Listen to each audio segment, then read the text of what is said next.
Welcome, everyone. Today, we're diving into a really crucial topic for patient safety: hepatitis B reactivation prophylaxis. We're going to build a clinical framework that you can apply directly in your practice. Let's jump right in. Here's our roadmap for today. We'll start by defining the threat itself, then we'll walk through the logical workflow, screening, risk stratification, and then the actual prophylaxis and monitoring. We'll also cover a few special clinical scenarios and wrap up with a quick knowledge check to make sure it all sticks. Okay, so first things first. What exactly are we talking about when we say hepatitis B reactivation? Let's get a precise definition for this clinical phenomenon. At its core, it's a resurgence of viral replication. This happens in patients who have a prior, sometimes seemingly resolved, HBV infection. The trigger? It's often the very immunosuppressive therapies we're prescribing. The signal? Our big red flag is seeing that HBV DNA load become detectable or start to climb. This is the clinical crisis we absolutely need to get ahead of. Understanding that threat leads us directly to our most powerful tool, a systematic, frankly non-negotiable screening protocol that we must apply to every single patient before we even think about starting immunosuppressive therapy. The protocol itself is a pretty straightforward three-step cascade. First, you screen everyone for hepatitis B surface antigen, HBsAg, and the total anticore antibody, anti-HBC. Now, if that anti-HBC comes back positive, step 2 is to check their surface antibody titer to see if they're immune. And finally, step 3. For any patient who is positive for either the surface antigen or the core antibody, you must get a quantitative HBV DNA level. This three-part screen gives us the essential data we need for the next step. And that next step is stratifying the risk. This is where the art and science of it really come together. Because the likelihood of reactivation isn't uniform. It varies dramatically depending on both the patient's HBV status and the specific therapy we plan to use. So let's make this table practical. Imagine a patient who is HBsAg positive. They have a chronic infection, and they're about to undergo a stem cell transplant. You can see their risk of reactivation is very high, greater than 20%. Now let's take a different case. A patient with a resolved infection, so they're just anti-HBC positive, and they're starting an anthracycline like doxorubicin.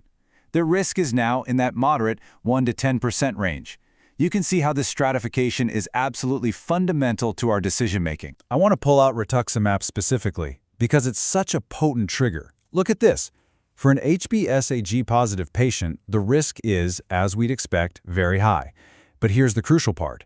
Even in a patient with a resolved infection, just anti-HBC positive, the risk remains high, in that 10 to 20% category.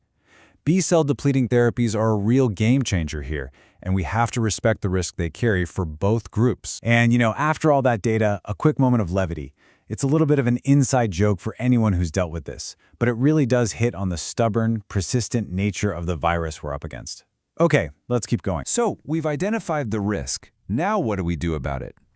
This is where we deploy our two key strategies: the shield, which is our prophylaxis, and the watchtower, which is our diligent monitoring. And I need to be absolutely clear on this point.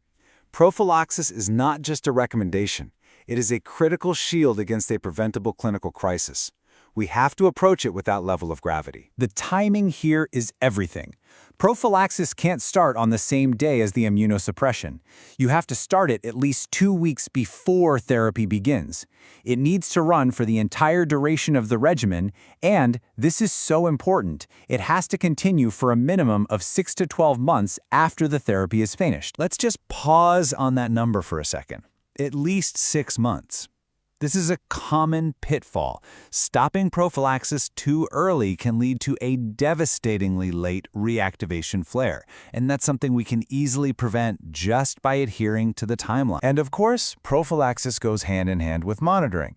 While they're at risk, we need to be checking their HBsAg, their HBV DNA, and their ALT levels every 3 to 6 months. This vigilance has to continue for up to 12 months even after we've stopped the prophylaxis itself. We need to watch them until they're truly in the clear. All right, the standard protocol covers most cases, but we all know that medicine is full of nuances. Let's talk about some of those special situations that require a slightly different approach. Vaccinating these patients can be tricky. It's safe, yes, but you have to anticipate that their immune response might be blunted.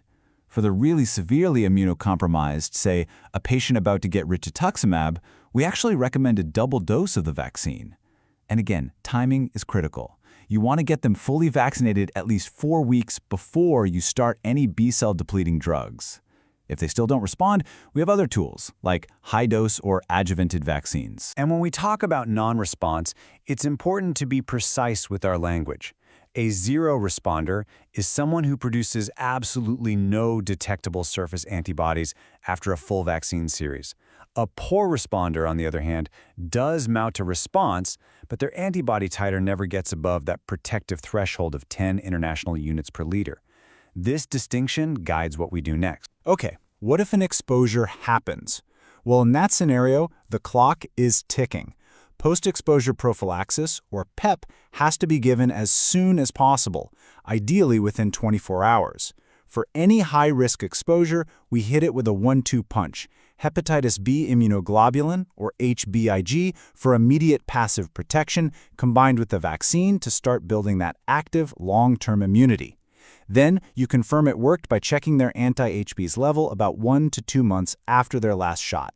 All right, that was a lot of information. To help consolidate everything, let's run through a quick clinical knowledge check. Just a few rapid-fire questions. Ready? First one, what are the 2 primary serological markers we screen for before immunosuppression? That's HBsAg and anti-HBC. Question 2, Name one therapy class that carries a very high risk of reactivation in HBsAg-positive patients. That would be stem cell transplantation or a monoclonal antibody like rituximab. Okay, number 3. How long should prophylaxis continue after we stop the immunosuppressive therapy? A minimum of 6 months. Next up, what do we consider the minimum protective antibody titer after vaccination? That's 10 international units per liter. And last question, what's the ideal time window in hours for starting post-exposure prophylaxis? Within 24 hours. Perfect. Let's end on a final, forward-looking thought. The field of immunotherapy isn't standing still.